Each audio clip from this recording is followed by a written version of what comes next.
Hello, and welcome to another episode of the To Baldly Go podcast, and thank you for joining us on our mission to explore strange new worlds, to seek out new life and new civilizations, to baldly go where so many have gone before.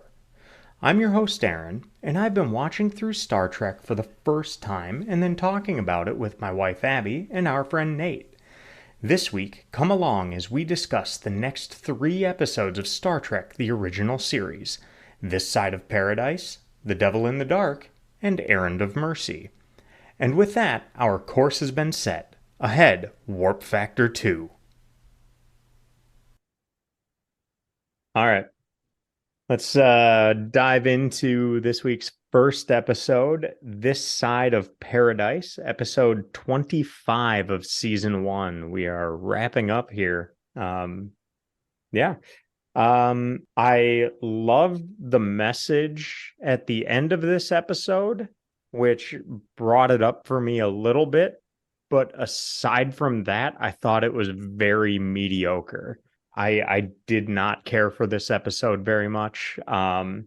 So I did really like the message though at the end.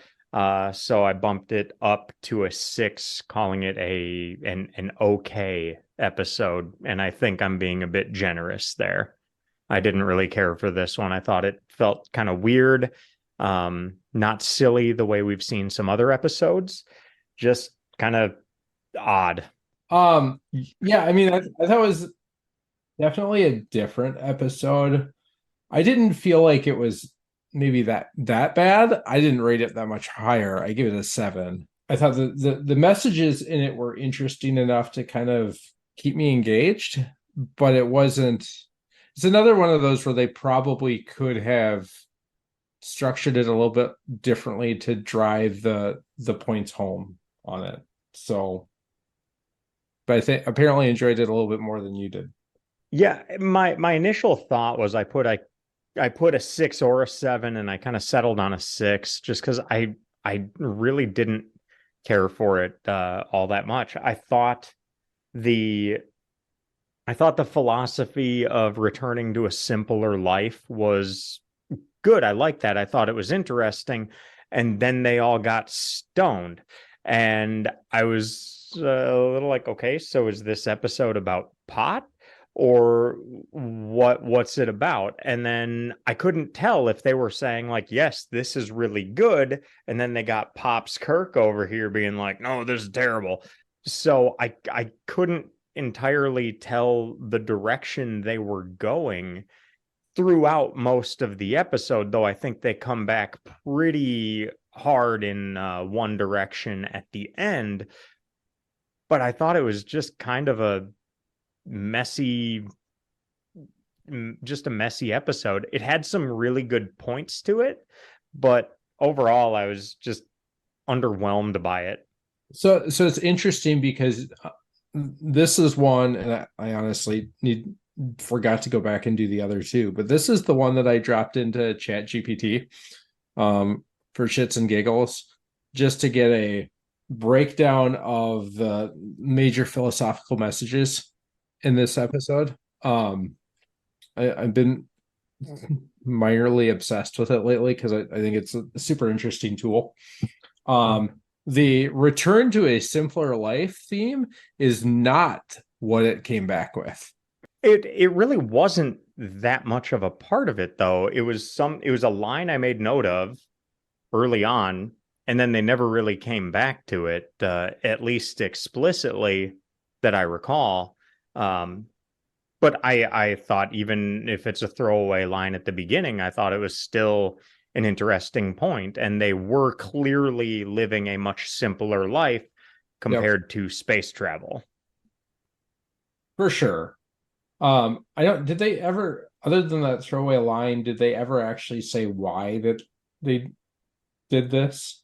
I mean, I sort of assumed they were starting a colony from scratch for whatever reason. And I know that they said that it was a perfect world for farming. But beyond that, I don't know that they ever really explained why they were there. Yeah, I don't think so. They did. They said that it's the perfect farming colony. So they were there to make the perfect farming. Yeah. I mean, I guess the assumption is that even in the 23rd century, you still need farms. I mean, I guess that's true, right? You still need to create food somehow, some way. It was interesting. I mean, I'll read off what ChatGPT called the major philosophical messages if you're interested in that. Yeah. There's Yeah. like 9 of them. The conflict between logic and emotion, the balance between reason and passion, the importance of free will and individuality, questions about the nature of identity and autonomy, the significance of choice and self-determination, the value of being true to oneself, the theme of escapism and its consequences, embracing life's challenges and hardships for personal growth, and reflecting on the pursuit of happiness versus accepting adversities. That's crazy. That was literally generated from a question that I asked it of what are the major philosophical messages of this episode? Well, we I no think longer have a need for our podcast. We can just, Right. ask Chat GPT and he can tell us everything about it. well, no, now our podcast can just be talking about what Chat GPT says about episodes of Star Trek that we watched. We're going like third level here. Right. So, I mean, I guess I thought that even before I ran that through, I mean, I certainly didn't capture all of those in my notes because I'm not that smart. But I did capture a lot of the challenges of life are what make life interesting. And, if you just live in paradise all the time, what do you really have, right? And I mean, I think they were going there to start this colony, and in the process, they got infected by this, spore that changed them mentally. Kind of that the happiness pill, as it gets referenced. Well, And in their specific instance, too, not only did they change mentally, but it like physiologically affected them because it absorbed the rays that would have otherwise killed them. And the spores thrived on thrived yep, on those rays. So kind of an interesting thing there where they needed the spores to survive in that Symbiotic environment. relationship. yep, Yeah. and healed the damage that they had previously. Yeah. Correct. Growing tonsils back, growing appendix back, broken bones suddenly not looking like they'd ever been broken. Yeah. And everyone was perfect. I don't know. I didn't really get that deep into it, truthfully. I didn't think that like they hammered that home that hard that like, oh yeah, we're here to have a simpler life, other than like maybe it's the other Star Treks I've seen where it's like, yeah, it's pretty common for them to set up colonies and to have a colony with a purpose. So I didn't really think it was that unique of a concept. But coming into it from the episodes we've seen thus far, I guess we haven't really seen that yet. So I can see how that might be considered a newer thing for Aaron, like, oh, simpler life. Whereas I didn't really, Yeah, maybe I didn't pick up on that line, or maybe I just didn't realize, care about the commentary on that. But I just was like, okay, it's a colony. They have a tons of these throughout Star Trek. And sometimes they're successful, sometimes they are not. And I didn't pick up on that piece of it. I didn't think that was a big theme to me on that because they didn't seem to care about the simpler life. They just seem to care about being happy. Like we're happy. Well, with So the they didn't really say why they were simplicity, happier. that came from farming. And I mean, They weren't it's really farming though, because they no, said that they had like 2 rows of farming. yeah. So it would be different. I think that would be the case if they actually were completing that and actually doing the farming and planting the seeds and having the livestock. But they were doing none of those simplistic things to do that. They were just doing nothing. It's like that, like I hate to like bring it up as this, but it's like that TikTok or Instagram thing that's going around with like the song where it's like, I was gonna go to school, but then I got high, so high. It's like I was gonna do all these things, but then I got high. yep. And that's literally the synopsis of this entire episode. If I wanted to tell you what this episode was they were gonna do something. Everybody was gonna do something, but they got high. And Kirk, for some reason, is immune. Probably because he's always really angry. Okay. So That that's a tracks, great I point guess. because I did ask, like, in my notes, why is it that he's exposed to this thing several times and never succumbs to it until like the very end, but only for long enough to get mad? and maybe you hit something there, Abbie, is maybe he's just mad all the time. He expresses He too is many the Hulk. emotions He's to he's a bit Kirk is the Hulk. He he's a knows how little to bit handle like it. he's a little bit like Ron Swanson, where he says, I like being angry, it comforts me. yeah. Now, But I know I talked about how they said, like, they explicitly said early on, our philosophy is simple, return to a simpler life. And so I just made note of that, but then yeah, they really didn't come back to that, and then they just showed these people are stoned out of their minds and they're not really doing anything. And I so thought that was more of the message there, and that's really what they came to late, that like without any desire or challenge, without any desire to improve, you stagnate, which is basically what that group there had done.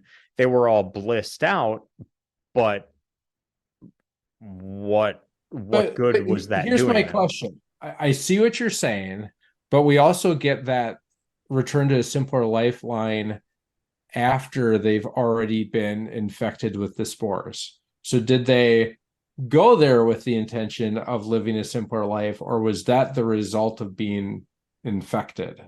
Hmm.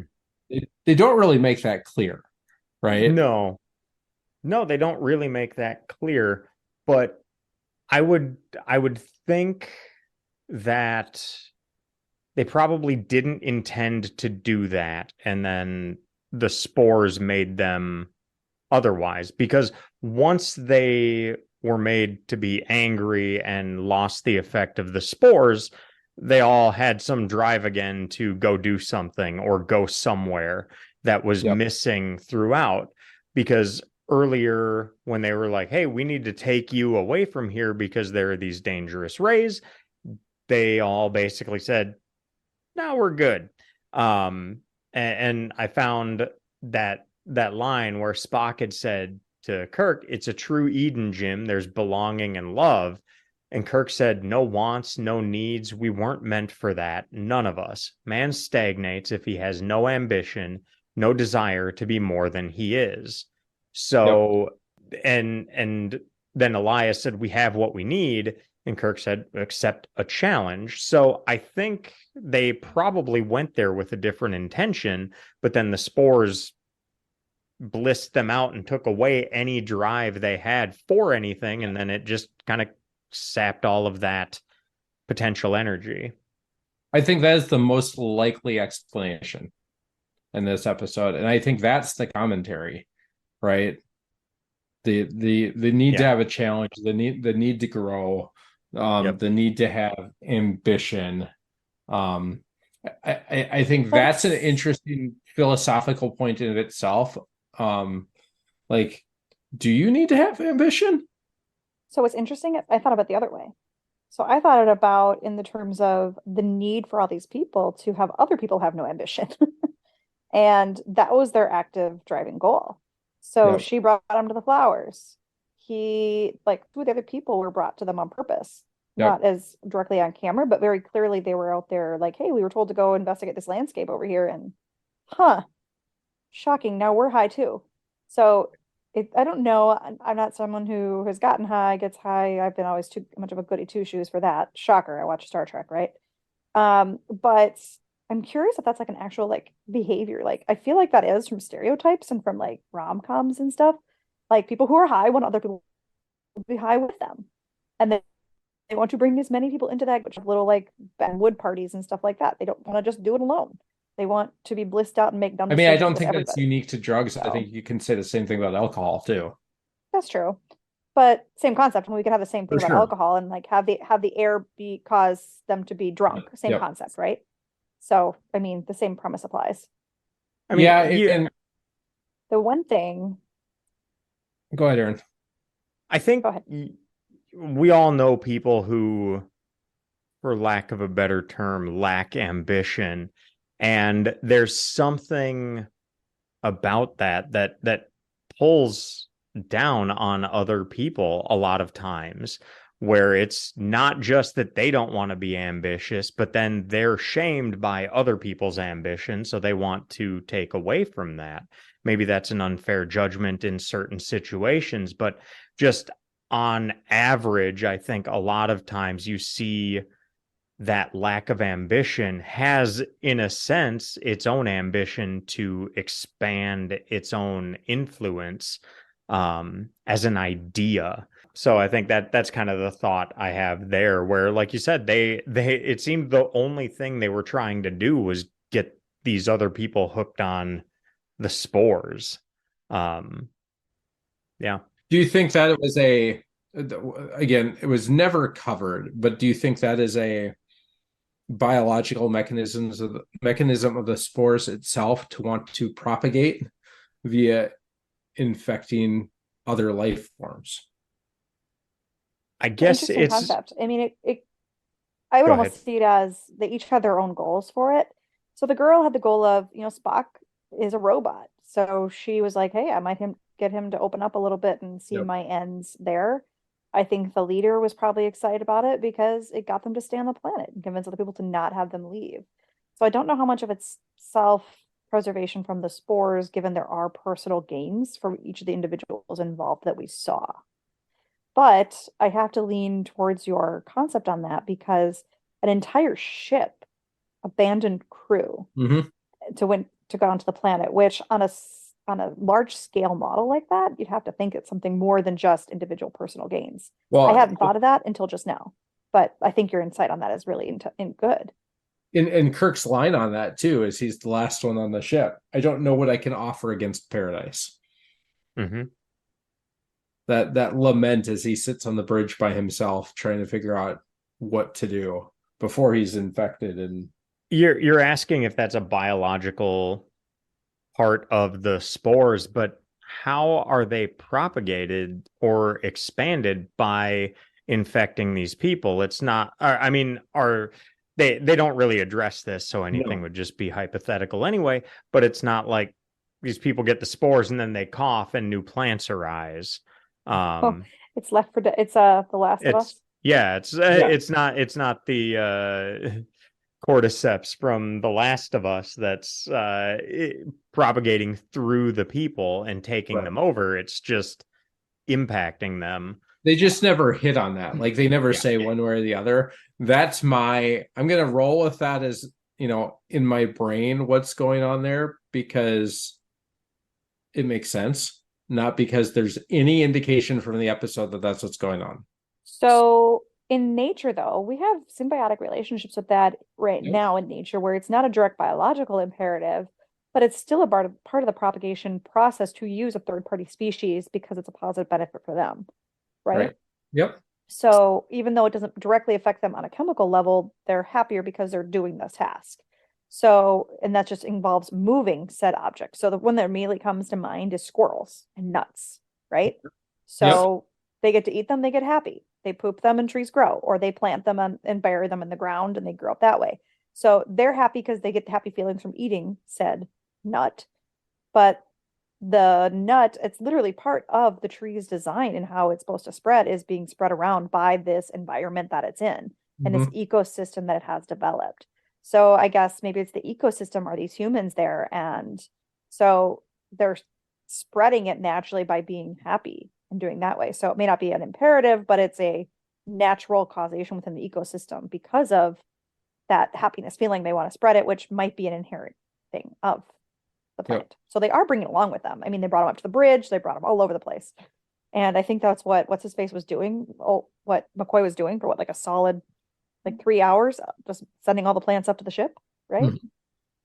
Now, what breaks down my argument there is they should be tracking course to another planet to spread them, but they didn't. So that's where I'm not quite certain how that argument breaks apart or not. I whether But it they needs to feed intended off the that, rays on the planet, so it can't, right? right. Whether they intended that to be the direction of the story or not, they didn't go there. And so it's hard to draw that conclusion, right? I'm going to ask a very, hopefully not insulting question to anyone listening from a different generation than I am. Oh boy. They didn't have a lot of TV at this time. right? Yep. We have the privilege of growing up in a generation where we have seen so many different shows, everything from philosophical based to action based and everything in between, right? Do we overthink these? Because we've seen so 100%. many other things. And so to them, it's just like, this is a fun storyline. Here's like a real basic skim on the top of kind of a cool concept and some key things and morality issues. Whereas we're able to kind of go, well, are you trying to get at this? Are we overthinking what they could be thinking? Because we've seen other people think that way. Well, I mean, have you heard the stories of people that do like deep literary analysis of a book and then take that to the author and go, is this what you meant? And the author goes, I just like the storyline. Like there's no hidden meaning here. I thought it was cool. We could be doing Right. 100%. But again, that goes into I would imagine, even if on a massive scale, or on the average viewer, if they were just like, oh, fun, they're doing silly things and they're flying through space and enjoying that. Again, kind of going back to what drove me to begin all of this is the assumption that there must be something more to it, even if people aren't deconstructing it the way we're deconstructing pretty much every episode we've watched. Even if they're not doing that actively, there is still some underlying message, some underlying piece to these stories that carries through, that is something more than spaceships and aliens. That's at least my observation through 27 episodes after we discuss the 3 from this week. Is that even if it wasn't intended necessarily, successful stories, successful things have certain features to them, whether they're there intentionally or not, that give them this kind of staying power. So intended or not, there are a lot of philosophical things in these episodes, even if they maybe weren't necessarily in the direction we take them. My guess is there was an intention to have some kind of message, because if it was just spaceships and aliens, I don't think it would have mattered the way that it seems to. Yep. Does that make it more incredible or take away value from it? That if it's unintentional? I don't think it matters. Well, to Nate, as a seasoned Star Trek person, what do you think? Does that make it more amazing that they're able to encompass morality issues that are applicable, what are we, 60 years later? And still have us be able to discuss morality issues they're bringing up then, even though they're not intentionally that deep, but they managed to kind of back into it. To Aaron's point, I mean, it's pretty hard to back into it that many times, right? Yeah. Like I on that many I episodes. I But believe by and large the philosophical messages that we find in these episodes are intentional. I Um, agree. I think it is not outside the realm of possibility for us to, on occasion, find additional messages that maybe weren't intended to be there, but due to our own life stories and generational differences and how the world has changed over 50, 60 years, we see those in these episodes as well, if that makes sense. Yeah. And I would say on that, part of this, I'm seeing there are timeless features to some of these stories. The filming, the production is clearly very dated, and it's occasionally tough to get past that. But I think there is a timelessness to a lot of these things that we're watching, that kind of transcends just the late 1960s. There are clearly some things that are very tied to that particular time, but yeah, I think intentional or not, and I do think a lot of it is probably intentional to try to hit some of these just deeper truths of humanity, existence, whatever you want to call it, philosophy, that I think a lot of these episodes have managed very successfily. Yeah, I And agree. then I feel like I'm talking this one up like it should be better than a 6. And I guess I did preface all of this with I really liked the philosophical discussions. I loved the line like right at the end when when they're on the bridge wrap up and McCoy says, well, that's the second time man's been thrown out of paradise. And Kirk says, no, no, Bones. This time we walked out on our own. Maybe we weren't meant for paradise. Maybe we were meant to fight our way through, struggle, claw our way up, scratch for every inch of the way. Maybe we can't stroll to the music of the lute. We must march to the sound of drums. I thought that was a very fitting wrap up to everything in the episode.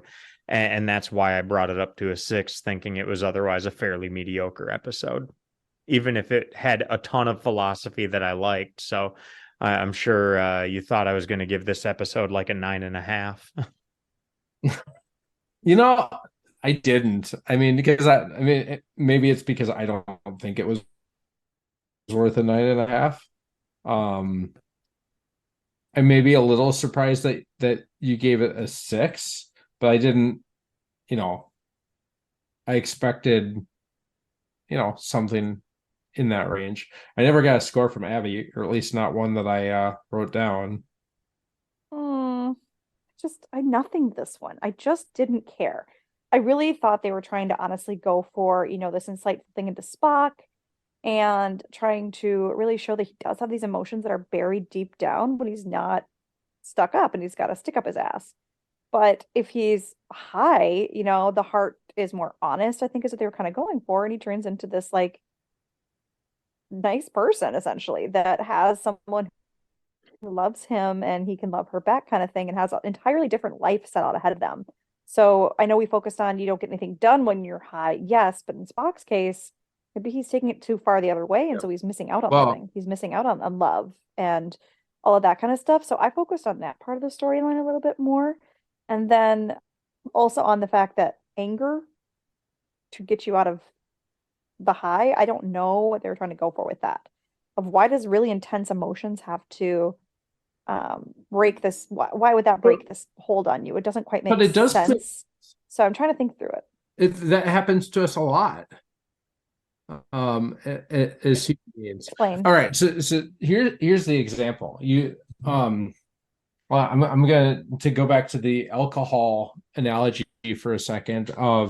There are many, many, many reports and studies that have shown that, for instance, say you're just really, really drunk, but something happens. You get in a car accident, you get hurt, injured in some way. The release of adrenaline and things like that, at least temporarily, override all of that. And for those moments in time, you can actually think clearly. Fair. Or Yep. more clear. So the synapses fire faster. Yes, yeah, agree with that. I would say that getting somebody angry would cause a rush of adrenaline and cortisol and some of those, Okay. stress chemicals that maybe just counteract the effect of the spores.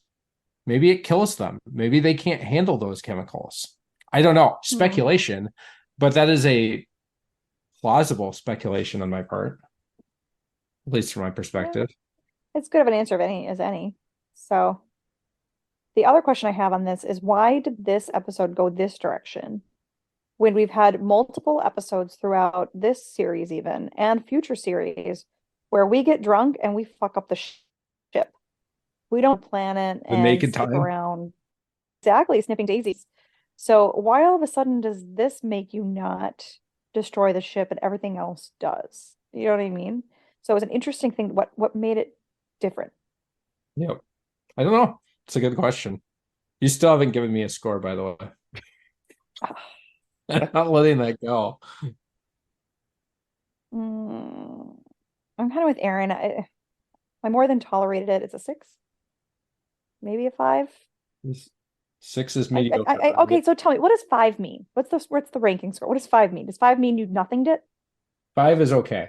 I've got 5 Oh, means sorry. 5 is mediocre, 6 mediocre. is okay, 7 is good. 4 is bad. 3 is awful. 2 is painful. 1 is unbearable. Can't wait to use Okay, that. so 5. And someone's Okay. got to send me that grading scale, and then I will stick to it. Like, I think send it to me, and I will score according to that. I And think it's in the whatever word text thread most somewhere, but I'll get it over to you. But yeah, 1 means unbearable, 2 triggers is for me, I'll use it. painful, 3 is awful, 4 is bad, 5 is mediocre, 6 is okay, 7 is good, 8 is great, 9 is amazing, and 10 is a masterpiece. So a few just random points to kind of wrap this episode up. I feel like the tricorder has become more and more prevalent as things have gone on. And I know you two have mentioned it previously. Still as a newbie, it is kind of like, okay, what can this thing do? Because it seems like pretty much everything. So that's kind of where I am with it at this point. It's just something they carry and it tells them anything and everything they need. So basically it's a smartphone, but without then causing arguments and actually giving them the answers that they need. It's so funny because not for this episode, but one of the later ones, I made that exact reference, but we'll get there. Yeah.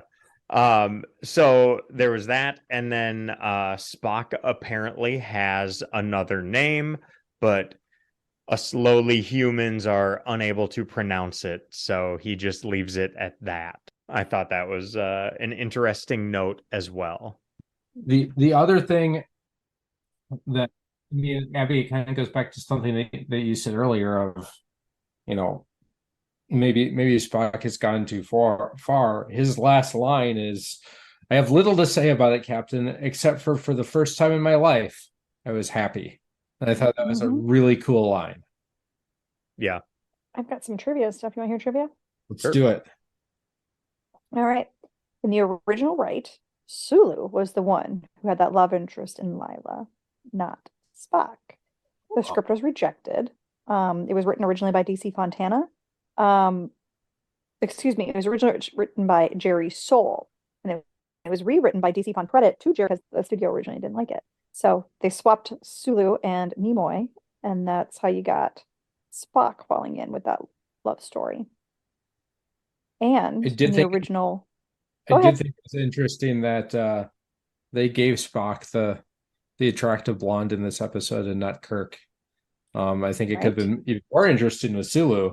But I expected, you know, when they play that music, whenever the attractive woman shows up, they play that same music in every episode. And I expected it to be another, oh, Kirk's got another love interest, and it wasn't. I was pleasantly surprised. Early drafts, the spores were actually a communal intelligence. Someone was possessed by them, they granted telepathic abilities, and they were all linked through those minds. And that's how they restored health and returned the dead to life. The antidote to the spores was actually a possession of a certain blood type or alcohol. Originally, Kirk leapt onto Spock, forced liquor down his throat to restore him normally. It was deemed unrealistic for various reasons because Kirk was not strong enough to force alcohol into Spock. And even if he did, Spock would just spit it out. So, and it's not even established yet if Vulcans can drink alcohol without intoxicating them. So it just seemed kind of weird, right? So, yeah, I thought that was interesting. In the surprise ending of the original script, the spores were revealed to be benevolent, conscious entities. Oh. So it kind of goes back to they didn't quite know where they were going with it because it wasn't the original like goals at the end. So I found that kind of interesting. Leonard Nimoy says he loved filming the passionate kissing scene by the stream because he used to film it when they filmed it. Her husband was there and he liked to get a rise out of him. So I thought that was kind of funny. Leonard Nimoy.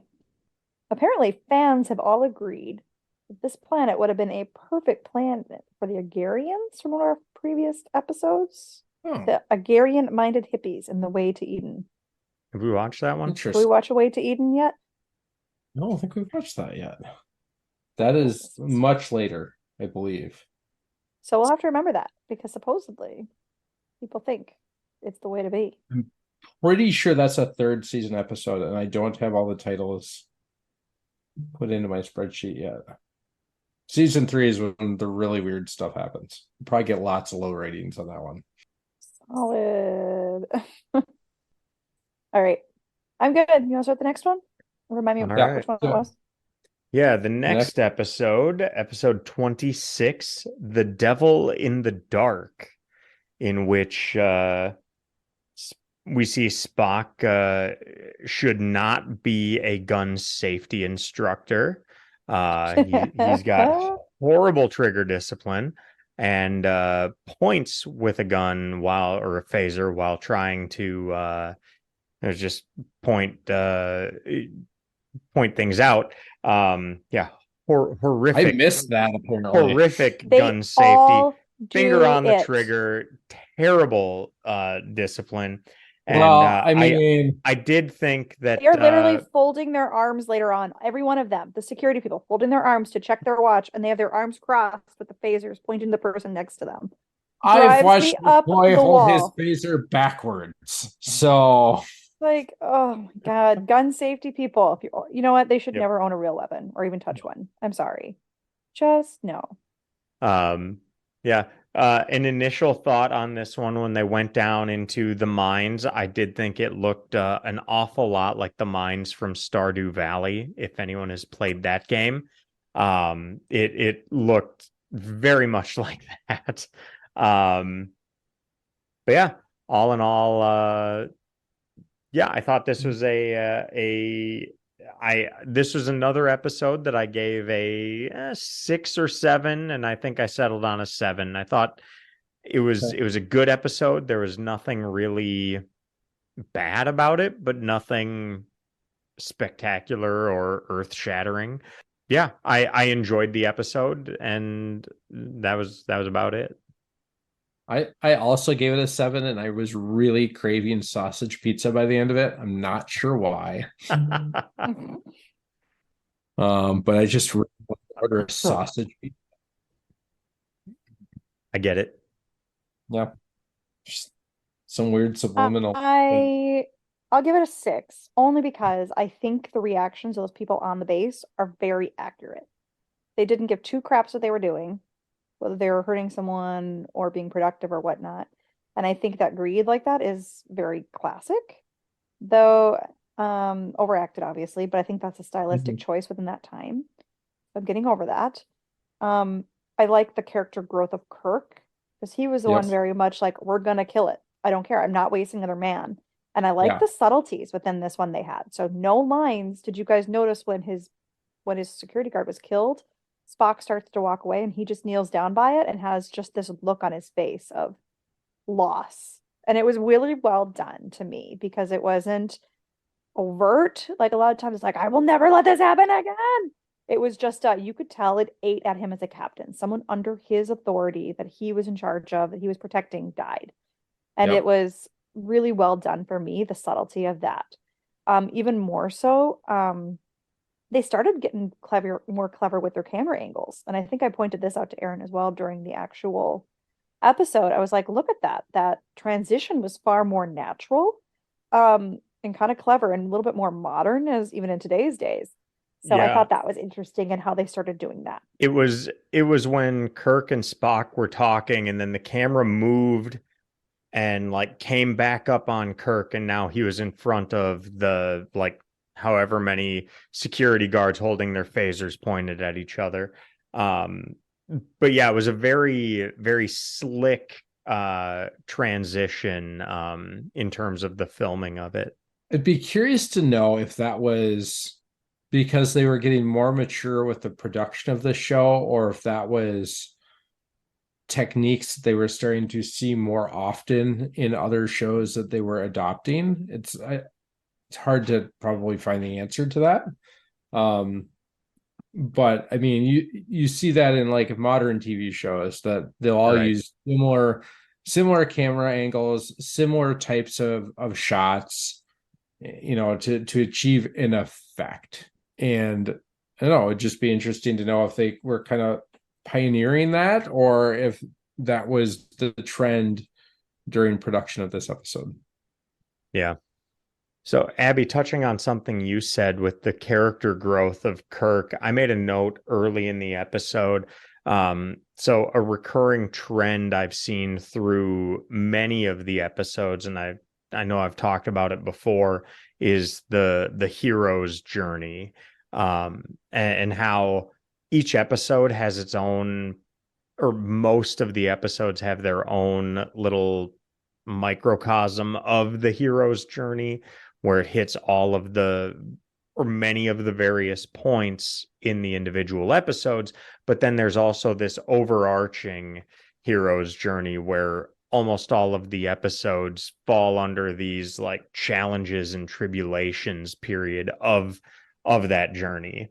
But part of that journey entails change in the characters, and or in whatever character it is going through it. And so a big part of it is facing that unknown. And Kirk always just runs right into the face of danger, runs into the unknown. He doesn't shy away from it. But I made a note early on, okay, he's facing the unknown, but if this is a hero's journey, how is Kirk changing? And then later on, I also made that note that he went from like, we're going to go down there and we're going to kill this thing, to like, hold on, you don't have to do this. Let's find out what it actually wants. And I thought that was something I made note of as well. And actively looking for that too, and saying like, okay, how does he end up changing here? And I thought he had a very profound change in that he went from trying to hunt this thing down and kill it to he finally found it and was immediately like, oh wait, no, there's something, there's more here. It's funny you say all So that. go ahead. Would you like to know the 5 bullet points that ChatGPT identified as the major philosophical messages of this episode? So Hit me. inadequate compared to ChatGPT. The importance of understanding and empathy, challenging initial assumptions and prejudices, highlighting the need for empathy and open-mindedness, seeking understanding before passing judgment, and valuing empathy and fostering peaceful coexistence. Those are all the same thing. So I feel like they said 5 things, but only said one Not thing. perfect, but Yeah, that's what I agree. But that was, I think, the overarching theme in this episode. for sure. And I think it goes to that hero's journey, right? Yeah. That it is a major part of it. So, Abbie, what were Did you you going guys to say? notice? Did you notice how hard Kirk is? How dumb he can be? Like, Yeah. they're eggs. They're Yeah. eggs. They're perfectly eggs. round. They look like spider eggs. They're eggs. I have a theory, Captain, but I can't tell you what it is yet. Really? Pretty sure it's your job just to tell him your theories. Yeah. Like, that part bothered me. Well, like, and that's a Spock so many thing. ways before. He doesn't like to talk about his theories until he has data to back it up. And he's done this many times. And a few times Kirk has basically told him to put up or shut up.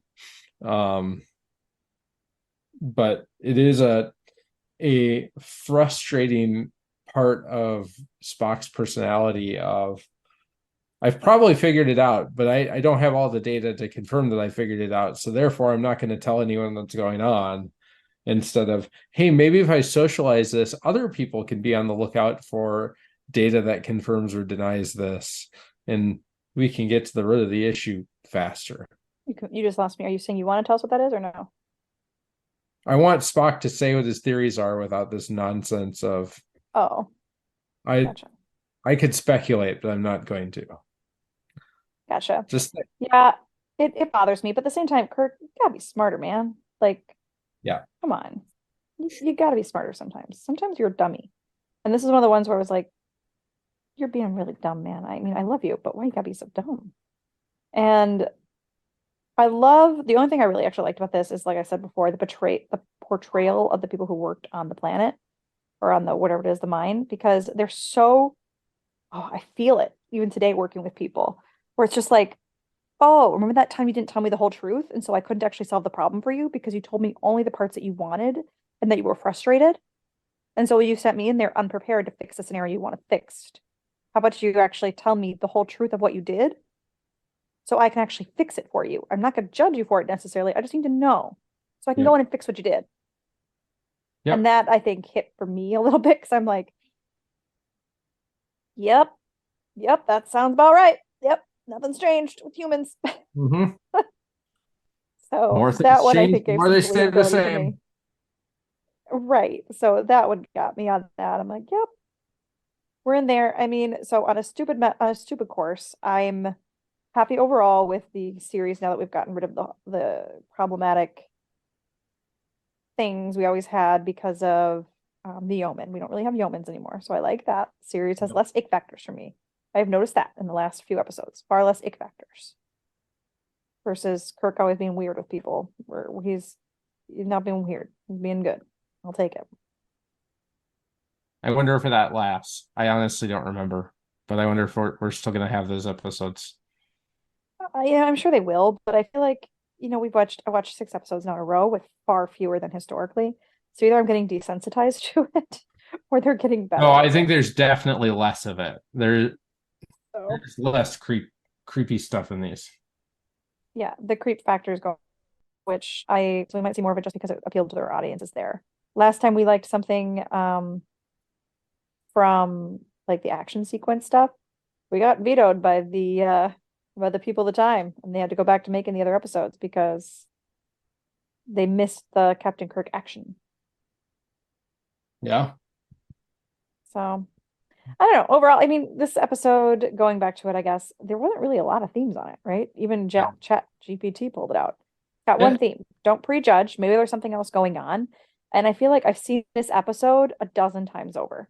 We've seen it in Next Gen. We've seen it in Voyager. We've seen it in, I don't know, a bunch of different times.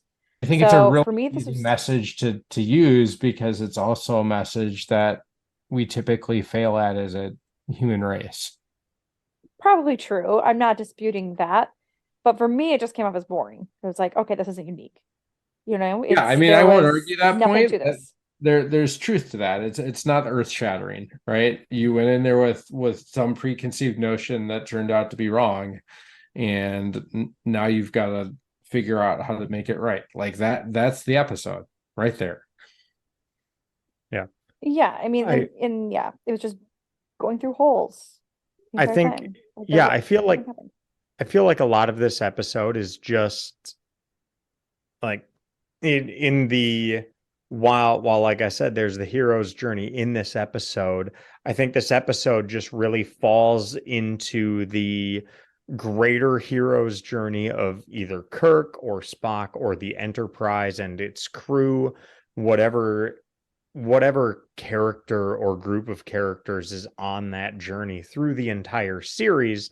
Each episode kind of fits into the challenges and tribulations. So this is just another thing they must get through to get to where they are going.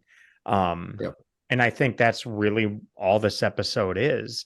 There wasn't like I thought it was a good episode, but there wasn't much to it. And I think it was good because it really wasn't bad. There wasn't really all that much bad to say about it.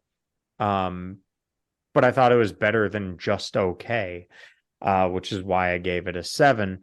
But there were a lot of, I thought this episode had a bunch of good, like individual lines and individual little moments that I really enjoyed.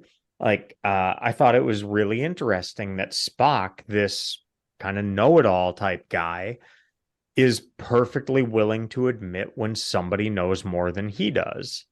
Because Kirk didn't want, I think Kirk didn't want Spock to come with him. And this was when Kirk was very much like, we need to go down and kill this thing. And he wanted Spock to stay back and assist Scotty with something. And Kirk said, "You heard me. It's vital that we keep this reactor in operation. Your scientific knowledge," and Spock cut him off, is not needed there, sir. Mr. Scott has far more knowledge of nuclear reactors than I do. You're aware of that. So I thought it was really, we'll say, fascinating that Spock fully acknowledged when somebody else, even a lowly human, had more knowledge than him in a certain arena. I thought that was just very interesting. I took that a You're, completely different way. I did I too. thought Kirk was trying to get him off, that like he was worried about him not being able to accomplish the mission. Yep. And so he was doing what he could do to take him out of a situation that would not set him up for success. Yep. But Spock being Spock was too clever for Kirk and was like, yeah, no, that makes no sense. Your logic is not correct. It's And your odds don't make sense with what you're trying to do. So your argument doesn't hold water.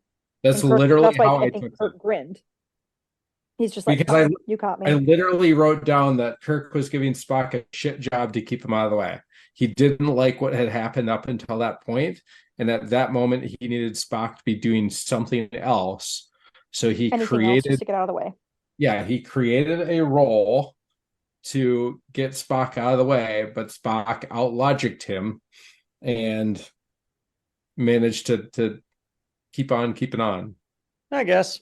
I still think it's interesting though that I think somebody of like immense intelligence. I mean, I think as Abbie and you and I have been watching through The Big Bang Theory again, I think Sheldon probably tries to come off very much as Spock, and I don't think there's ever a time Sheldon is going to be saying, well, yeah, they know more than me in this arena. So I thought that was interesting that even if he's just trying to still logic his way through it, he's still willing to say, hey, he knows more about this than I do. So I don't don't know. think it negates your point. I think if Spock wasn't willing to admit that somebody was better at something than him, he would have phrased that argument differently and accomplished the same thing. I think both points of view can be correct here. All I I heard don't there know. is I I'm think right. he was I heard mean, he had an agenda and he'll say what he'll say to get the agenda accomplished because he's still using logic to get there.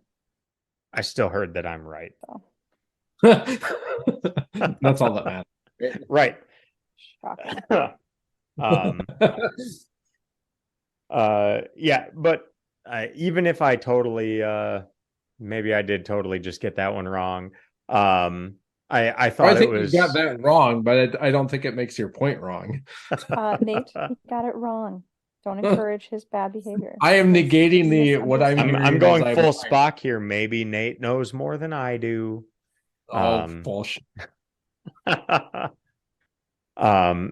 thought it was another interesting line that I liked was when Kirk was trying to get when they got McCoy down there to try to heal it, and he was telling, and Spock was basically telling him like everything Bones knows is worthless on this creature, and Kirk was just like, he's a healer, let him heal. And then he had to say that essentially again to get McCoy to actually do it, because McCoy was like, I don't know anything about this, and I'm a doctor, I'm not a I'm bricklayer. not a bricklayer. I thought that was really interesting. The first of many of references that begin with "I'm a doctor, not a blank." Wasn't the first? So it was not first. I don't think it's the first. Okay, it's certainly a thing. I will admit that I can be wrong there, but I do like his follow up to that. To your point, Aaron, is you're a healer. There's a patient. Yep. Like I thought that was great. I love those interactions.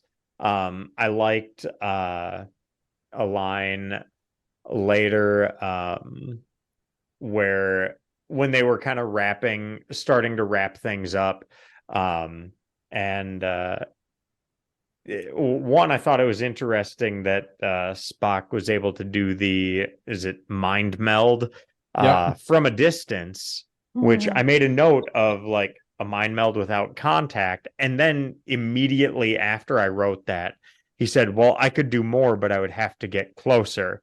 Um, it, just kind of interesting building of what those abilities are and kind of what that entails. Um, I liked Spock's line where the Horta has a very logical mind, and after close association with humans, I find that curiously refreshing. I liked the banter they had. I thought was pretty good. Wrapping up on that standard bridge scene where Kirk says, "Mr. Spock, I suspect you're becoming more and more human all the time." Spock says, "Captain, I see no reason to stand here and be insulted." I Um, I love that line. I liked that banter that they had, and I thought that it was moments like those, like the "he's a healer, let him heal. You're a healer, there's a patient." The curiously refreshing, and I see no reason to stand here and be insulted. I thought those moments made this episode maybe better than it otherwise would have been. Otherwise, beyond those, it was kind of a just like Abbie said, kind of nothing to the episode. It wasn't great, wasn't bad. It was just there. But I thought it had enough of those moments that made it a good episode overall. I do think it's interesting that we all generally feel that way, considering that this is another one of those like oh my god episodes. And I think it's an oh my god episode because we see an alien that doesn't look like a human. Like so many of these episodes that they encounter an alien race and they're humans. And now here we have not only something that looks like an alien, but is not a carbon-based life form. It's a silicon-based life form, and how much different that is from anything that they've ever seen. And so it kind of it makes people think that, hey, maybe if there are alien races out there in the universe somewhere, they don't really look like us. Like I think if you take Star Trek, especially these early episodes at face value, the vast majority of aliens in the universe look like humans. Even if you're a Vulcan, you still kind of look like a human. You just have pointier ears, kind of thing. So it gives you that idea that maybe there's a lot different things out there, and I'm sure that drove a lot of the interest in this episode over time. Yeah. It's interesting you say that because they kind of continued with that theme at the same time didn't with the next episode too. Yep. Right? So not Oh, not yeah. to jump ahead on that one, but I feel like that was a perfect segue in there because you've got these non-corporeal beings that are taking let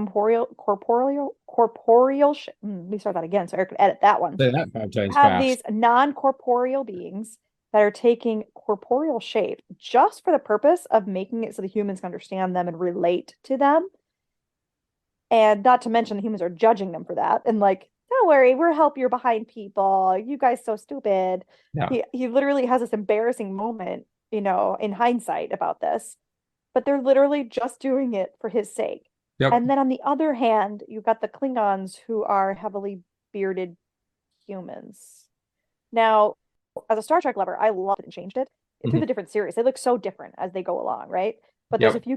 a few core concepts with the Klingons that have stayed true. Their aggression, their pride, it's a dictatorship, all of that. Which it isn't a dictatorship though, because they vote for a chancellor, don't they? No, the chancellor takes power. But they vote for a chancellor, I thought. Like It's generally, and if there's more than one challenger, it's a fight to the death. all right, so it is a dictatorship. Okay. Yeah. So yeah, I think that's a perfect segue though, unless anyone has anything to add on the Devil in the Dark. I don't No. think there's much more to discuss on that unless Abbie, did you give your rating for that one? I think she did. Let me Okay. double check. I don't know. She What did. did I give? I Give it a will 5? say, now you're making me look again. You gave it a 6. Would you like it to be a 5? Eh. No, I think I gave it a 6 because of the believability of the minors, I think is what I Okay. decided. Yep, you It did was say like, that. yeah, okay. I will say before we move on, I had a moment in that episode where Spock kept quoting odds of survival and things like that. And I literally wrote down Kirk needs to pull Han Solo and say, never quote me the odds. Um just Oh, just Well, felt like that needed to be in there somewhere. as I was looking so some through, sad trivia on this one. Go ahead, Aaron. Sorry. no, go ahead. I was just going to say, William Shatner's father died during the filming of this one. He Oh, got the phone call while on set, and he refused to stop production. He insisted on continuing for the rest of the day. wow. That's impressive. How Mhm. many of us could, say that we do that if we lost a parent in the middle of the workday? Yeah, seriously. Ooh, this is when they announced that they were renewing Hmm. for the next year. Interesting. It's the only episode with a distinction between Phaser 1 and Phaser 2. Maybe Phaser 2 isn't dangerous, which is why they were pointing at each other. Except for they say that phaser 2 is more powerful, which is why they need them, because the miners only have phaser 1. We're just going to kill each other. Yep. I mean, it tracks.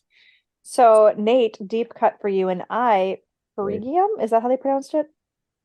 Perigium? Something like that. Yeah, I don't remember. Perigium mining was later referenced in Star Trek Voyager Fair Trade and Deep Space Nine. Prodigal Daughter. Really? Mm-hmm. Did not know that. So we've got some deep The cuts there for DS9 us. expert didn't know something about DS9. I am For shame. 100% certain that I will find lots of things in DS9 that I didn't realize just because I'm going to be paying that much more attention to it. So for shame indeed. All right. Long awkward silence. Love That's it. a good time. Wait, I've got one more piece of that, and you'll have to edit this back to where it was. So that news came right before he shot the scene with the dead guard.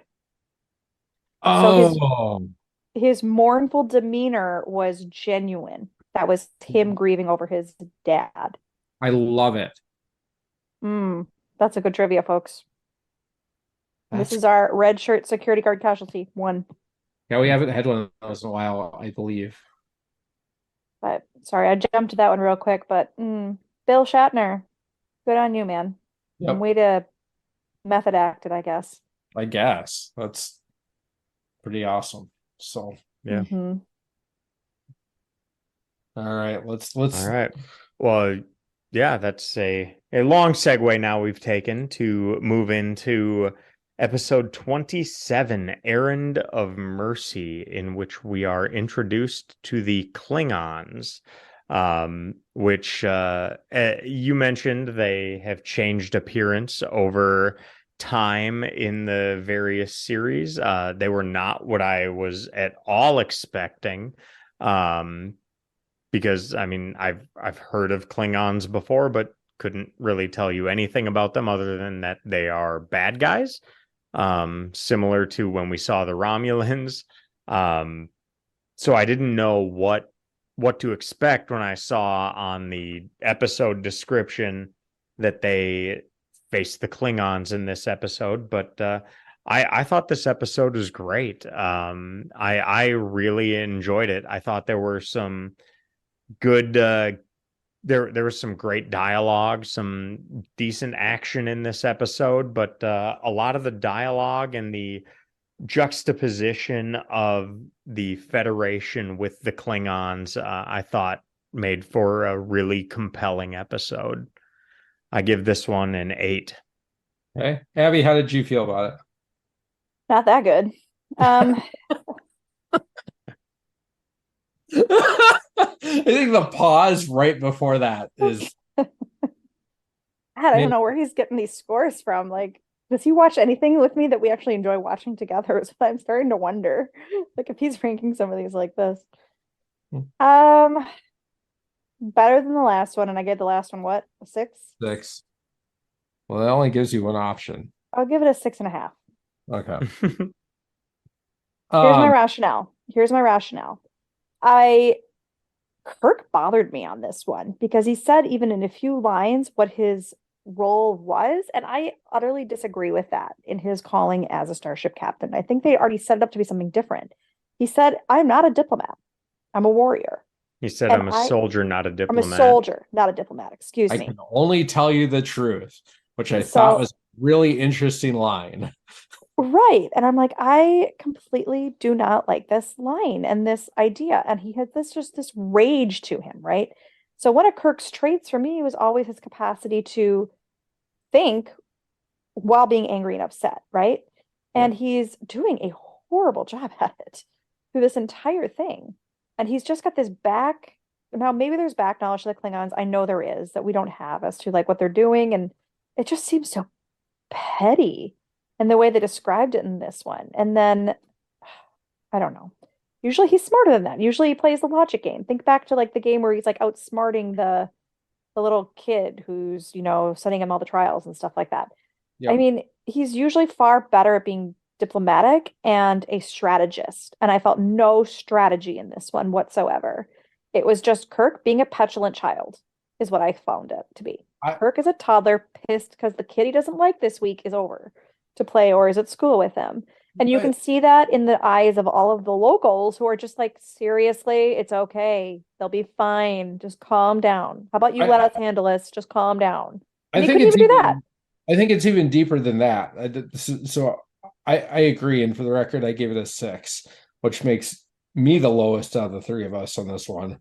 But to extend your analogy, he's mad at who came over to play, but he's also mad that the adults, the Organians, won't do anything about it. Like they're bad. You need to send them away, and the Yeah, Organians are like, exactly. and Not only you so send them away, but we'll tell you how to be better people if you do so. They're yeah, like, Kirk I reminds me of like, what movie is it? Like any kind of like flicky high school drama show where it's like the cool kids are like, you need to send that person away. Otherwise, it's not going to work. And then we can teach you how to be the cool kid, but don't let them sit with you at this table. yep. Like, that's what it reminded me of. And I'm like, this is so cliche and so beneath him. It was Well, beneath Kirk. and he was outsmarted at every step of the way by basically everyone in this entire episode. By the Like, I don't Organians, by remember Kirk being, I mean, Klingons. I didn't see any of the logic behind blowing up the supply No. lines other than like pointing out that, hey, I'm here, come find me. Like, what do you do? Start a rebellion? Yeah. It made no sense. These people didn't ask for a rebellion. And then I'm down to the basic incorrectness of it all, where it's like, I'm sorry, whatever happened to the frickin' Prime Directive? You've mentioned it a few times now. Why do you just not care that you just get to decide what these people do or do not get to do with their lives? And then even Yeah. more excitingly, you get it so utterly and completely wrong, you should be humbled by it. Also, by the way, how is this not a violation of the Prime Directive that we established a few episodes earlier of Well, interfering with somebody else's culture? I think they made the point, though, in that episode that the Prime Directive applies to developing and growing cultures. And their view at the time, with the information they had, was that this was a stagnant culture. There was no They, growth for thousands of years. There was no change, no growth, no anything. So they then used that as a blanket approval that to was do whatever the that hell they previous want. episode. They What? didn't do Pretty the rest of sure. this episode.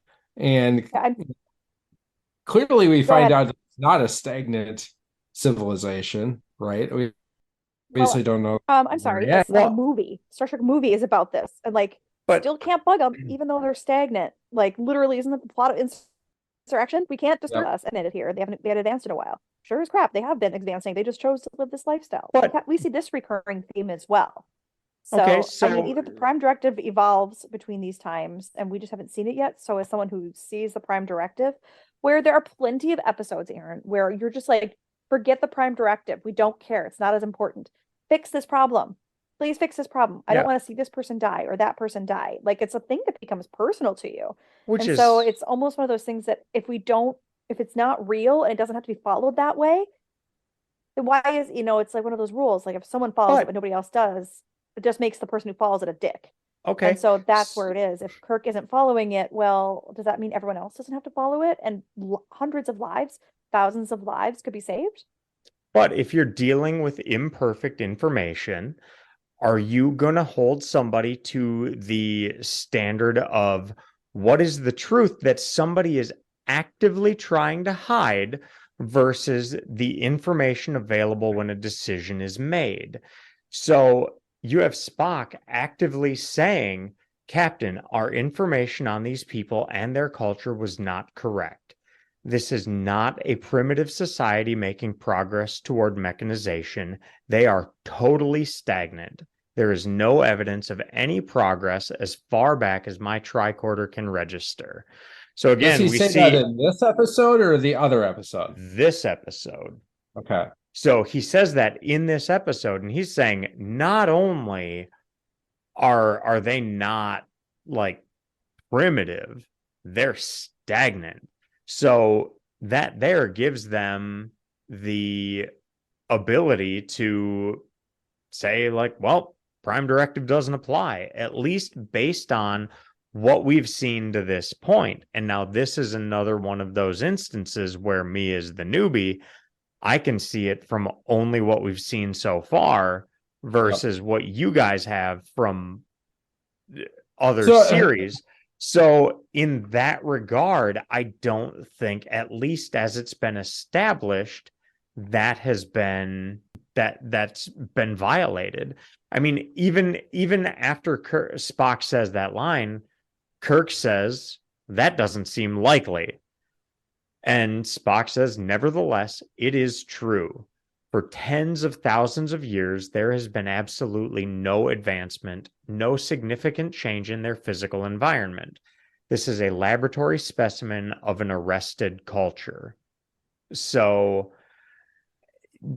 is that a violation given the information they have, given the information the Organians have given them, have shown them? They've shown them a stagnant culture by design.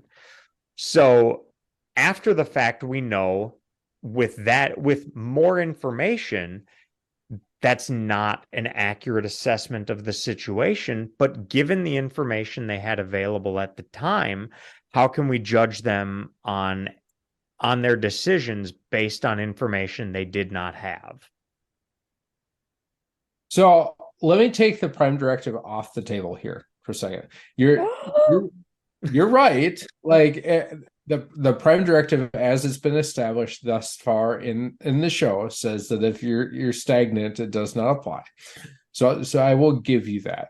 Let's go back to the broader message of you have an independent society, and you have two outside organizations that are vying for control effectively of this society. Who gets to decide who is the right one to be in control? I think it's very easy to say, well, obviously the Federation, right? But it's a bigger argument than that, right? And Kirk and Spock walked in there like, clearly you're going to pick us. And if you don't, you're dumb. And when you didn't immediately kick the Klingons off the planet, I guess that means that we have to take extraordinary measures, even after the Klingons have said that, they're going to kill 1,000 Organians for every one Klingon that dies. So they behave in a immensely reckless manner in order to further their own agenda. And that's what I have a challenge with. Yeah. I mean, I'm not going to disagree there. I didn't think this episode is great because Kirk makes all these great decisions. I thought it was a thoroughly entertaining episode. I really enjoyed the episode. I loved at the end when the Organians are basically just like, you guys are two sides of the same coin. Mhm. And they're both like, what are you talking about? I thought Yeah. that was hilarious. So it was those moments like that I really enjoyed in this episode. That, yeah, do I think this was Kirk's greatest moment? No. I don't think it was Kirk's. I don't think this is on Kirk's highlight reel at all. Um, but as an episode, I thought it was very compelling, and that's what I enjoyed. I loved the discussion at the end when the Organian is basically telling them, like, basically, you two are the same. You have the exact same goals, even though you think they're entirely different. They're the Yep. exact same. You're both trying to do the same thing by different ways, but same net result. You want control of what we're doing. And I just thought I thought that juxtaposition between the Federation and the Klingons, while showing the Klingons clearly as the bad guys in the episode, and the Federation, since they're the heroes we're following, they're the good guys in all of the episodes, is how we're supposed to see it. I thought that juxtaposition was great. I really enjoyed that way of doing it. I loved Core and Kirk both, like, basically saying, like, no, we're right. No, we're right. No, we're right. And having the identical reactions, I just thoroughly enjoyed it. I mean, clearly you're wrong, but no, look, I gave it a 6. I didn't give it a 5 or below. There were things that I liked about it. Obviously, the introduction of the Klingons, or as they like to say, the Klingons. Um, but as a world building aspect of it, I mean, obviously, the Klingons are a huge part of what the Federation encounters. Like, I don't know, but the Organians at one point said, in the future both sides will be friends. And I thought that was some interesting foreshadowing of things to come. Were we ever friends though? Sure. Oh, see, again, you didn't watch DS9. Got it. Okay. Um, No, I didn't watch DS9. I watched all of the original movies where they were like very unhappy and then still very questionable relationships all the way into next gen and much stronger by the end of Next Gen, and stronger, but not friends. Not enemies is not the same thing as friends. How many, let's put it this way, how many of the movies are the Klingons the primary protagonist? Because I can think of at least two, mostly almost three. Two. Two. Yeah, Cybok's not Klingon, you're right, but at least two, right? The Search for Spock and the Undiscovered Country. It's still, I mean, we're talking like feature films making them the Sure, things, but what is the outcome of the Undiscovered Country? I don't remember. But we kind of shift our focus. Like Spock isn't all about being an ambassador to, you don't hear about the Klingon ambassador, I gotta say, strengthening those ties. You hear about the Vulcans. Even the next generation, last X number of years, our biggest enemies have been challenged by every major power. The Klingons in 90s, 2000s. So we're still recognizing that the Klingons are not nothing. They're still a force that they don't like humans.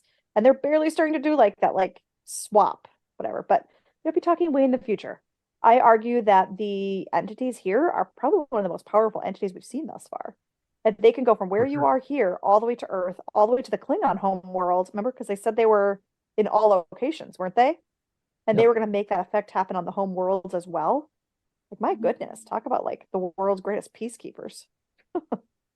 That And they're they're humble right up about it. there with the Metrons, right? I mean, if we go back, we keep encountering Yeah. these, air quotes, all powerful beings that are, uber peaceful and will use, sometimes violent force to maintain that lack of violence, which is ironic in of itself, right? I don't think we see that really as much in this episode, but in general, I mean, you you see the Organians make it so that every weapon that the humans or the Klingons touch is too hot to handle, that it injures them. They can't even touch the controls on the Enterprise to fire weapons at the Klingons, that kind of thing.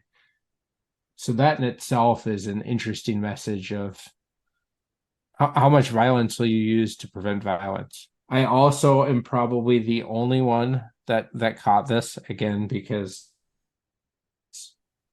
Abbie thinks she doesn't like DS9. This is not the last time we see Core. Core comes back many times. I think we actually see him again in the original series, but Core is quite famous as far as Klingons go. So it's kind of cool to see him for the first time here and start to build that character a little bit. But beyond that, I don't know. I don't know that I had a whole lot of other like real thoughts on this. Like I said, I thought it was interesting, but I still struggled a little bit with the messaging and how Kirk approached things. And maybe to an extent that's the point. But just it was not characteristic of Kirk. This is the episode where I had the reference to the tricorder. Aaron, in the Yeah. beginning, he's sitting on the bridge monkeying with his tricorder. Yeah. And in my mind, it's like, what is this? Like the 23rd century equivalent of a PDA? Like he's got his Palm Pilot out or something. Yeah. Right. And he's, again, to your point earlier of we're starting to see this more and more as like this very important tool that they use for a lot of different things. Also, in the very beginning, they had automatic deflectors. Their shields automatically raised when the Klingon ship approached them. And I am now wondering why that is not a thing that you hear about ever again in Star Trek. Like, hey, we don't know what this thing is. Maybe shields should go up automatically. In the original airing, they actually never saw the starships. The Klingon vessels were not on the view screen or in the exterior shots. We're only seeing that because it was remastered in 2006. That's really cool. I did not know that. I assumed that was just part of it. Nope, all we saw was just explosions on the view screen where the Klingon vessels were supposed to be. Okay. Interesting. Very, very This is our interesting. first episode. We saw Sulu in the command chair. He previously commanded from the bridge, but he didn't sit in the seat. Oh. So are we still, do you think that this is still a holdover of, you can only have command, like, oh, so now we're going to put in an Asian man or a black woman or, that kind of thing. We can't do that. Do you think it's related to that at all? And they're just pushing that boundary further and further? I don't know, but this trivia just sent me for a whirl on something I learned. So Okay. this episode is known as the Vietnam story for its Oh. obvious allusions to Vietnam and its abuse Mhm. by the colonial powers. To make it even more, if you didn't get it from the title there, in the actual script, the Klingons are described as Oriental hard-faced. They definitely had like the facial hair to get that. Mm-hmm. That Fu Manchu kind of look. Yeah, that's what I was trying to think of. So not directly, Asian, but definitely facial hair to allude to that, which is interesting. Which I was trying to figure out why this was ranked so high by readers and viewers. It's at an 8.2, I think, on IMDb, Because it's a great which is episode. it's ranked really Well, high. you're obviously right. But if you're talking about the original time, I mean, if it's a direct correlation to Vietnam and that conflict right there between the three parties, I mean, it's more than just that. You've got context behind the storyline there that'll mean something to someone. And kind of like it would probably play along the same lines as like MASH did and stuff like that, where it sits differently if you have context to it. Yep. So are you curious to know what ChatGPT says the major we philosophical do. Let's do it. So critique of war and the destructive nature of conflict, exploration of the concept of cultural relativism, examination of the ethics of intervention and non-interference, advocacy for diplomacy and peaceful resolutions to conflicts, questioning the idea of absolute power and its corrupting influence, emphasis on the value of understanding and cooperation between different cultures, highlighting the need for empathy and open-mindedness in dealing with others. Hey, that sounds familiar. And exploration of the nature of freedom and its relationship with security, which I think is really interesting. Huh. Especially in the modern world. We did pretty good on our picking stuff on our own then. Mm-hmm. I mean, why have a robot do it in 5 seconds that we can discuss and think about for 2 days? Exactly. I think it's a really cool tool. Have either of you messed around with it much? A little bit. It's pretty wild. It's pretty So wild. I've got more backstory on that core character you were bringing up. Yeah. So our Klingon friend. So this is prevalent through other series, like you said, but in specifics, Worf actually tells of an elderly core in the episode of The Sword of Kalis. So in 95, we're talking almost 30 years later. Okay. Worf brings up the elderly core he'd heard about in stories since he was a child, including Kor's confrontation with Kirk on Organia. So apparently we get a reference to this all the way there. And then there's backstory on Kor, apparently. I don't know who knows this or how we know this, but he eventually becomes a Dahar master, one of the best warriors who has achieved legendary status. Other people who have achieved that status is Kang and Koloth. Kang, I recognize the name of. Yep. So, he's in the original series too. So is Koloth, by the way. He's a big boy. And the reason why we know that is because Kor is in an episode, well, multiple episodes, but there is an episode of DS9 that he is in where they talk Tears about of the Singers. Yep, being a Dahar master. And what they never really talk about, but is implied, is Klingons live for a really long time. Because if you think about DS9 takes place in like the 2360-ish, maybe early 2370s. I don't remember when. And this is the late 2260s. And Kor is already an adult and fairly high ranking with the Klingon military. And he's still alive 100 years later. So it's 2267 is the date of this one. But yes, even trivia says that when he meets up in Deep Space Nine later, I misquoted that Tears of the Singers is a book where he and Kirk allied together. So they had numerous actual series on that, but he did reprise his role as a now elderly Kor in a few Star Trek Deep Space Nine episodes. So same actor too, by the way, which is even more fun. Say again? It's the same actor that plays him in DS9 too. Gotta love that. I love congruities like that where you're like, ooh, I can really get into it. So cool. Oh my gosh, you're gonna love this one. The baldric that Kor wore. Did you catch it? Where have you seen it before? I don't know. Tell me. It was reused for Worf during the first season of Next Gen. Oh. They brought that costume through, and now it's actually at the Smithsonian. Interesting. Well, it was at the Smithsonian. I don't know if it's still there. In the 90s it was. Oh, are you talking about his sash thing? Yeah. Yeah, that's right. So I did catch that, and somehow I just misunderstood what you said, and it's probably because it's been a long damn day. They used that in the first season of Next Gen, and the only reason why it didn't carry any further than that was because it was literally falling apart. It was like a burlap sack, essentially, is what they said it was made out of, and bubble wrap. Yeah, basically. So they had to do something different for the rest of the series. But yes, it is literally the exact same sash. I love that. Wears in the Next Generation. So, and for our final trivia of the night, The Klingon Empire was named after Gene Roddenberry's friend, Bob Klingon. I love Gotta it. love us our Gene. He's Yep. just so on point sometimes. Yeah. Can you blame him? I mean, wouldn't you do Mm. the same thing? There we have it. Anything else anyone wants to add on this one?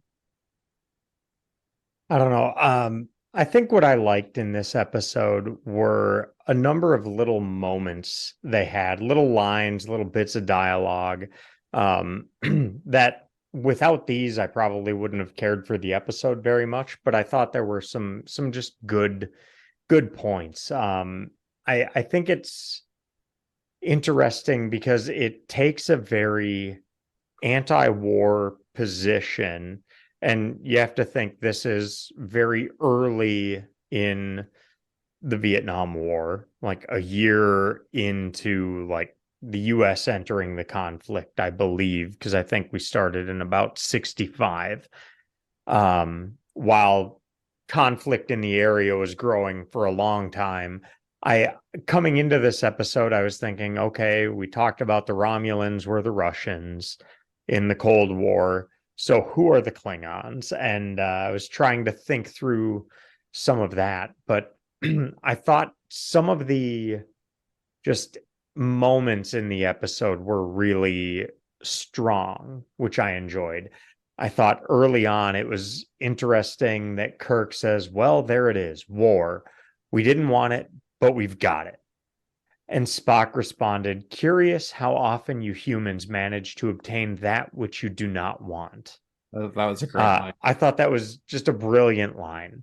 Um, and then there were just some discussions throughout. There was kind of that recurring theme of personal freedom and the importance of that, compared to the Klingons being this dictatorship that dictates everything about life and takes away personal freedom, even if you're still allowed to, quote unquote, live.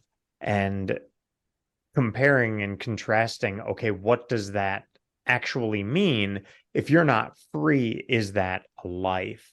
And Kirk was asking, like, why not fight back? I think it was. Yeah, why not fight back against this military dictatorship? And Kirk says to the Organians, why are you afraid of retribution? Does your personal freedom mean so little to you? And Aelborn, the Organian, says, how little you understand us. Um, and Kirk says, all I understand is that you apparently don't have the backbone to fight and protect your loved ones. Um, just again, that constant theme throughout so many of these episodes of that personal freedom being this highest of virtues, is I'm fascinated to see how that carries through these episodes. And many of the quotes and lines in this episode made me think of another quote, from well outside of Star Trek. But the idea, like, it seems on one hand they're saying this war, this battle is inevitable. On the other hand, they're showing that the Federation and the Klingons are two sides of the same coin. The discussion that both Kirk and Kor are having with the Organians of Kor saying, you're liars, you're meddling in things that are none of your business. And Kirk saying, even if you have some power that we don't understand, you have no right to dictate to our Federation. Kor says, or our empire. And Kirk follows up with how to handle their interstellar relations. We have the right, and they're both arguing this same point, ironically, while interfering in the operation of this individual planet. They're then arguing like, well, you planet have no right to interfere with what we are doing here. I thought that was funny. I thought it was just I loved that juxtaposition they had of, you're all the same. I thought that was great. But at the same time, Kirk is saying in other parts of the episode, he's used to the idea of dying, but he has no desire to die for the likes of them who don't care. Um, and when he said that line, it made me think of this quote I heard a long time ago from John Stuart Mill, I think from probably back in the 17 or 1800s. Yeah, I thought you were going to stop at John Stewart, and I was like, wow, Aaron's going to quote John Stewart? No, no, John Stuart Mill, who said, "War is an ugly thing, but not the ugliest of things. The decayed and degraded state of moral and patriotic feeling which thinks that nothing is worth a war is much worse." So that was a quote that came back to me many times through this episode, where it's kind of this discussion of what is worth fighting for. And ironically, both sides are fighting for what they think is right. So I don't know. I thought there was so much here that was, we're so different, yet so much coming back to say, no, we're exactly the same.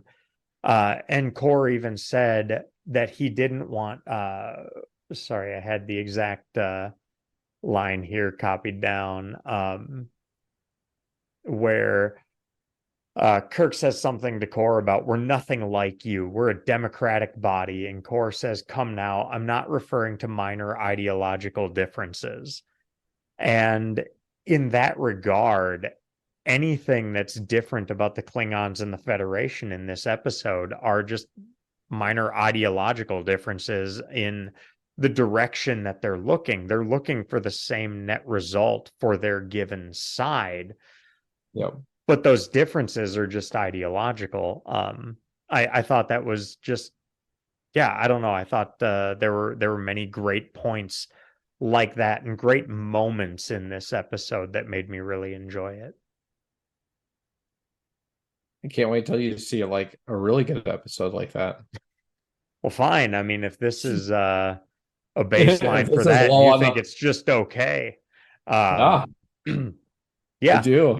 So without the background that you have, I thought this episode was great because it hit a lot of those points. I thought it was very just interesting. I thought it was well written, well put together. I don't, like I said, I don't think this is Kirk's highlight reel of great decisions and great captaining, but I thought the discussion they had and really pointing out how both sides were, in essence, no different from each other. And then seeing both of them fight back so hard against that, like, how dare you say we're like them? I thought that was just really compelling. I think some of the funny lines.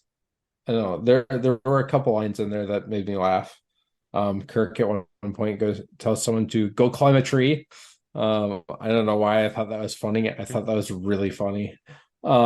Just it was such a random offhand comment. The other thing is, Kirk saying, "You really didn't think I was going to beat his head in," and Spock says, "I think you might." To which Kirk replies, "You're right." Just like, yep. He was pissed. He was going to do something about it. Spock stopped him from doing it. Like, those I enjoyed. I mean, I think there were things to enjoy about the episode, but it was not anywhere near my favorite episode that I've seen thus far. So I'm gonna stick to my 6 and that's call fair. it. I did like we had another odds moment where Spock says it's difficult to be precise, Captain. I should say approximately 7,824.7 to 1. And Kirk is like, oh, it's difficult to be precise. 7,824 to 1.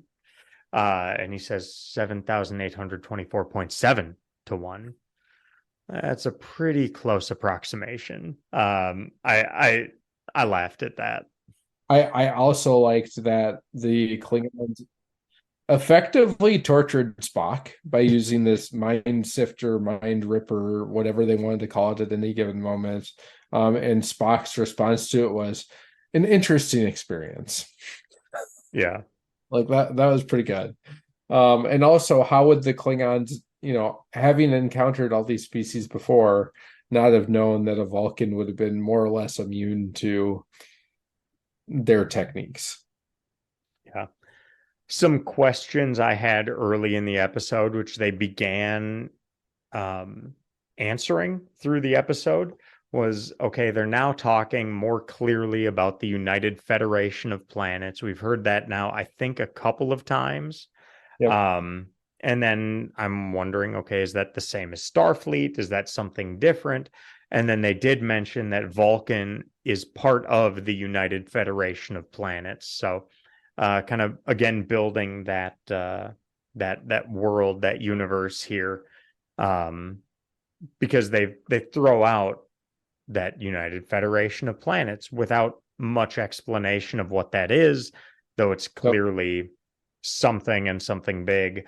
So I thought it was I thought it was funny that I wrote down which planets are in the United Federation of Planets, and then 15 minutes later we know Vulcan is part of this.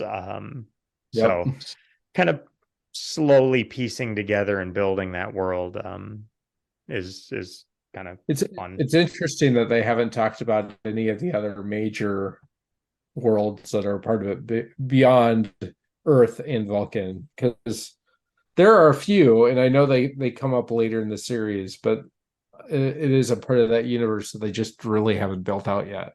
So yeah, it'd be fun to watch that happen. And I guess fitting for this episode, I think Core's comment here kind of fits your reaction to the episode, where he says, "Good, honest hatred, very refreshing. But however, it makes no difference whether you welcome me or not. I'm here and will stay." I just kind of made note of some of those individual lines I thought were pretty good. Yeah, no, I mean there were definitely things to like. I just yeah. Overall I was less impressed, but it's all right. Overall, I'll say the 3 episodes we watched this week, while I thought they got progressively better, I don't think this was the strongest set of 3 episodes we've watched to this point. You did rate them progress. I did. I rated them 6, 7, and 8. So I did better. think, yeah, I thought they got better Abbie for that one. as progressively better. I'm the one that went backwards, so I guess I'm the dumb one. At least we're on the same page now. Yep. Sorry, I was on mute. I don't know. I'm judging Aaron a little bit here because, like, I'm sorry, you're saying there are only 2 levels ahead of the best episode of something you can ever watch. There's only 2 levels below that. I would say it's more of an exponential thing. So you're going to see far fewer 9s than 8s, far fewer 8s than 7s overall. So your grading scale isn't even like equitable. It's logarithmic, is what I'm hearing. Yeah. So I go with a combination of gut feeling in comparison to prior episodes. And I did my initial note on this one. I said I could go 7 or 8, and there were enough moments in this one that I thought I would call this episode great. Now, as we watch more, maybe I won't care for it as much. But yeah, I thought there were enough great moments in this that made it better than just a good episode. And I sure as hell thought it was better than just okay. Well, I mean, we've got 3 episodes left this season 1. Yeah. One of those episodes is known as probably the best original series episode, if not one of the best Star Trek episodes of all time, coming up. I haven't watched it in years and years and years, so I'll be curious to see if I feel that way. But it'll be also interesting to see if that resets your scale at all. Like, if you think it's that great. You've handed out 1 9 so far, no 10s. I think 1, 2, 3, 4, 5, 6 eights. 1, 2, 3, 4, 5, 6, 7 sevens. So Overall, maybe it changes everything for you. We're gonna find overall, out. I have to say, I think this has been a really good, a strong season. It's been just yeah, a very good season uh of Star Trek. It's different than I was expecting coming in. It's been very enjoyable, which is better than I was hoping for. I was hoping I was coming into the original series hearing from so many people that Next Gen and DS9 are so much superior to it that I thought this was going Yeah. to be a chore and a bit of a slog to get through. And at least through season one, now I've from things you've said, it sounds like season three might get kind of brutal. But at least through season one, it's been much more enjoyable than I expected. Yeah, who knows once I get through more of the series, more of this season's, where any of these will lie. But I don't think I've seen any episodes to this point that I've thought were worse than, say, mediocre. Um, and again, I'm coming in trying, like, I want to really enjoy all these episodes. The majority of these episodes have been somewhere between okay and great. Um, I know one, I don't remember, I guess, what I gave Space Seed, but I did have that one 9, noted down. What? 9. Okay, so I gave two nines. You What was lie. the other 9? Oh yeah, Naked Naked Time. Time. Sorry, I I was missed like, that I one. thought I gave two nines because I thought the Space Seed episode was amazing. Um, yeah. So yeah, going off of that, I mean, being entirely subjective in the ratings, maybe I'll get harsher on the series as we go, as I have more to compare it to. Um, and who knows if I'll have the time to go back and revisit these episodes and re-rate them. But as it stands right now, I kind of go with my gut feeling and say, yeah, it's entirely subjective, so we'll just go with it. Well, there you go. I have to wonder, are we overthinking these episodes? Are we reading too much into them? I think it is entirely possible that we are drawing more out than intended, but at the same time, I can't help but feel there is a deliberate message being communicated through these episodes. Something more than just spaceships and aliens. I stumbled across a Gene Roddenberry quote from the book The Making of Star Trek about the episode The Devil in the Dark. He said, "What's been wrong with science fiction in television and in motion pictures for years is that whenever a monster was used, the tendency was to say, aha, let's have a big one that comes out, attacks, and kills everyone. Nobody ever asked why. In any other story, if something attacks, a bear, a man, or whatever, the author is expected to explain, here is why it is the way it is. Here are the things that led it to do this. Here is what it wants." A classic example of doing this right was one of our most popular episodes written by Gene Kuhn entitled The Devil in the Dark. The Horda was an underground creature which attacked a group of miners. In the end, they find out that it attacked because, surprise, it was a mother. It was protecting its eggs because the miners were destroying them in the belief that they were just strange-looking mineral formations. With this understood, the Horda suddenly became understandable too. It wasn't just a monster, it was someone. And the audience could put themselves in the place of the Horda, identify, feel. That's what drama is all about. And that is its importance too. If you can learn to feel for a Horda, you may also be learning to understand and feel for other humans of different colors, ways, and beliefs. I don't know if there's much more to add to that.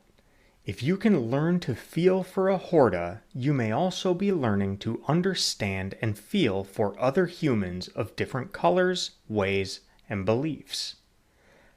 I think this answers my question. We're not overthinking these episodes. There are deliberate messages throughout which are not always explicitly stated, but they are there, clear to anyone open to them. And that's all I've got for this week. Thank you again for joining us. If you are watching as we are, next week we will be discussing the final 3 episodes of Season 1 of the original series: The Alternative Factor, The City on the Edge of Forever, and Operation Annihilate. As always, if you like what we're doing here, please be sure to subscribe and leave us a rating and a review. For Abbie and Nate, this is Aaron, reminding you to never give up, never surrender. And then they got Pops Kirk over here being like, no, this is terrible.